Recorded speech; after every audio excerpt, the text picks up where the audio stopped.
एक जुलाहा सूत काटने के लिए रुई लेकर आ रहा था। वह नदी किनारे सुस्ताने के लिए बैठा ही था कि जोर की आंधी आई। आंधी में उसकी सारी रुई उड़ गई। जुलाहा घबराया, अगर बिना रुई के घर पहुंचा तो मेरी पत्नी तो बहुत नाराज होगी। घबराहट में उसे बीच आधे के लिए कुछ न सूझा। उसने सोचा यही बोल दूंगा, फुर्र फुर्र, और वह फुर्र फुर्र बोलता जा रहा था। आगे एक चिड़ीमार पक्षी पकड़ रहा था। जुलाहे की फुर्र फुर्र सुनकर सारे पक्षी उड़ गए। चिड़ीमार को बहुत गुस्सा आया। वह जुलाहे पर बहुत चिल्लाया, तुमने मुझे बर्बाद कर दिया, आगे से तुम ऐसा कहना, पकड़ो पकड़ो। जुलाहा जोर जोर से पकड़ो पकड़ो रटता गया। रास्ते में कुछ चोर रुपए गिन रहे थे। जुलाहे की पकड़ो पकड़ो सुनकर वे घबरा गए। फिर उन्होंने देखा कि अकेला जुलाहा ही चला आ रहा था। चोरों ने उसे पकड़ा और घूरते हुए कहा, यह क्या बक रहे हो? हमें मरवाने का इरादा है क्या?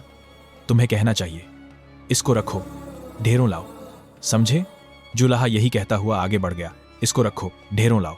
जब वह श्मशान के पास से गुजर रहा था तो वहां गांव वाले शवों को जला रहे थे। उस गांव में हैजा फैला हुआ था। लोगों ने जुलाहे को कहते सुना, इसको रखो, ढेरों लाओ। तब उन्हें बड़ा गुस्सा आया। वे चिल्लाए, तुम्हें शर्म नहीं आती है? हमारे गांव में इतना भारी दुख फैला है और तुम ऐसा बकते हो? तुम्हें कहना चाहिए, यह तो बड़े दुख की बात है। जुलाहा शर्म से पानी पानी हो गया। वह यही रटता हुआ आगे बढ़ने लगा, यह तो बड़े दुख की बात है। कुछ देर बाद वह एक बारात के पास से गुजरा।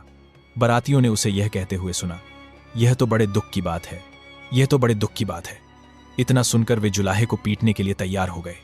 बड़ी मुश्किल से उसने सफाई दी तो उन्होंने कहा, सीधे से आगे बढ़ो, और हाँ, अब तुम यह रटते जाना, भाग्य में हो तो ऐसा सुख मिले। अब जुलाहा यही रटता हुआ अपनी राह चल पड़ा। चलते चलते अंधेरा हो गया। घर से निकलते समय उसकी पत्नी ने उससे यही कहा था कि जहां रात हो जाए वहीं सो जाना। जुलाहा थक भी गया था, वह वहां सो गया। अगले दिन जब सुबह उसके मुंह पर पानी पड़ा तब जुलाहा हड़बड़ा कर उठा।